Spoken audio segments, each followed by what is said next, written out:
Y'all done got Sauce Walka in trouble. What happened?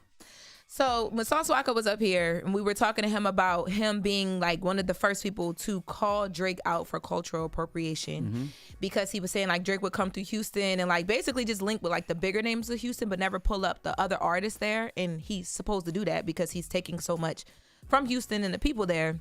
I don't even think he was saying that he links with the bigger artists. He was just saying that he don't link with the artists enough, period. He said he felt it was more appropriation than appreciation. Yes. I mean, you can let him explain. Yes, so we're gonna get to that. We're gonna get to the clip. Let's take a listen. This particular superstar, this particular entity that's in my city can simply make 2 songs with 2 different artists here that's gonna create so much revenue from ESPNs to the talk shows to Nikes and all these huge companies seeing that, oh wow, there's money, there's momentum, there's lucrativeness in the state of Texas. Look at these artists working with these artists. Okay, maybe it makes sense for us to run the NBA campaign behind this song with these artists. When we have Toronto playing against the Houston Rockets or Toronto playing against the Dallas Mavericks, we're going to make sure that these artists are sitting on the sidelines and woo-doo-woo-doo-woo.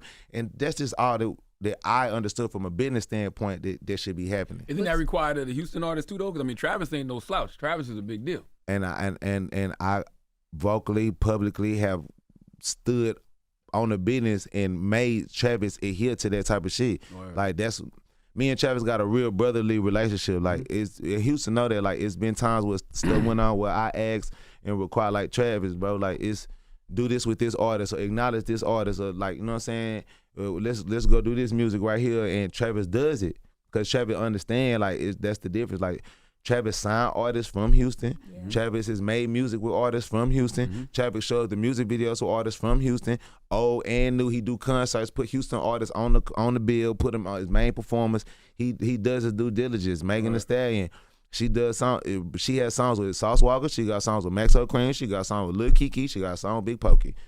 That's really being from a city, being and appreciating the culture. Me being in New York, I love New York. I made a New York album produced by New York producers with New York artists featured on it. You just seen Mano just came through the window. Oh, this is my boy Sauce. I made songs with Mano years ago. No disrespect to Bun B. He's from Port Arthur. He's not from Houston. A lot of people try to say, oh, well, Drake made a song with Bun B. Bun B not from Houston. No disrespect to him. This is Houston, Texas we talking about. You just said Houston, didn't you? Did you say Port Arthur? Did you say Houston? Houston. All right then. So this was trending yesterday. People were engaging in the conversation of who Drake has worked with in Texas, who they haven't. But most importantly, Bun B stepped outside. He posted on his Instagram in response to Sauce Walka saying, born in Houston, Northwood Manor, moved to Westside, PA, in 6th grade, none taken. Because he said no disrespect. Bun B said none taken, but he wanted to clear some things up. I'm dropping a clue bomb for Bun B always, you know. We do nothing but salute and respect the icon, Bun B. And the caption said, Legend. For the record. So I had no idea he was from Houston, though. I thought he was from Port Arthur, Texas, like Bun B, Pimp C, Steven Jackson. Port Arthur, Texas, because they rep so hard, you know? Yeah, I didn't know. But you know what? I wasn't here for that interview, but the only thing I don't like is Drake does a lot for the city of Houston. He might not, rep the artists. He might not like a lot of the artists there. You never know. But as far as what he does for Houston and what he does for that area, as far as support, as far as financial, as far as make sure that he puts his hand on Houston, he goes to the restaurants, he's out and about in Houston. I think he does a lot for H-Town. But you don't live there, though. You don't live in Houston, so you don't know. Well, I'm in Houston a lot, and I see what he does out in Houston. Online. Sure, but I can't argue with Sauce Walka. I lives there. But he just say he doesn't do songs with artists. But if I don't like a particular or doesn't match, but he's done joints with Bun B before. He's done joints with Houston artists, but he does a lot for Houston.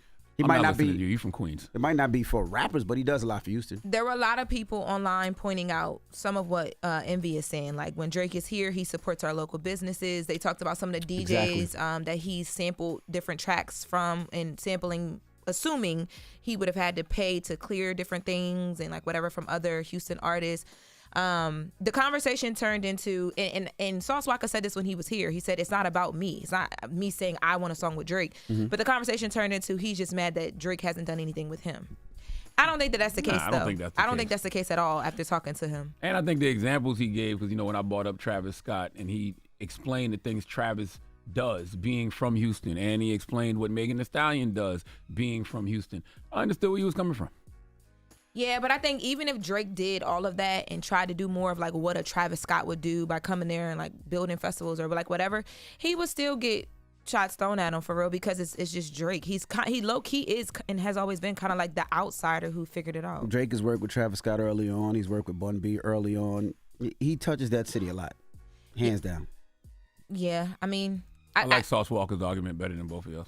I was going to say, I think his argument was valid. What he was saying is he might have done all of that, but there's like a core, like that benefits you. Travis Scott is one of the biggest artists in the world, right? But there are other artists, like he named a bunch of artists in that interview that like a Megan Thee Stallion has worked with that. Lil Kiki, Big Poke. Some of them artists, I didn't know about those artists, but like I know about them now because of the conversation and because of Megan Thee Stallion. I mean, I do, but Drake is not from Houston. Drake is from Toronto. Drake not from Atlanta either. But he does a lot. He does a lot for Houston, but he's from Toronto, and he does. He's not a lot. He's not from Atlanta Atlanta, but a lot of people But he's in Houston a lot more than he's in Atlanta. Duh. That's That's the point. But he spends a lot of money with local businesses in Houston. He lives in Houston. He has a house in Houston. Well, house in Texas. I don't know. If you look at the contrast between working with 10 Atlanta artists, 10, 11, 12 Atlanta artists, compared to Houston, I understand Sauce Walker's point. Me too, because Drake has that reputation of being the guy that like helps the artist kind of get to a bigger point. Like he co-signs people. So he's saying you throw that co-sign everywhere else. Why not over here? But yeah, wrapping up. So Okay. Does this mean I can do one more? No, that means you got to wrap it up. Okay, looked at the time. All That right. means you got to wrap it up. All right. Well, donkey today. Who you giving a donkey to? Man, there's a Florida man whose name has not been released. You know how stupid you must have did something so stupid in Florida that they won't release your name, okay? But he's 25 years old, and I don't want to tell you. I'll tell you when we come back. All right. We'll get to that next. It's The Breakfast Club. Good morning. Wake that ass up early in the morning. The Breakfast Club.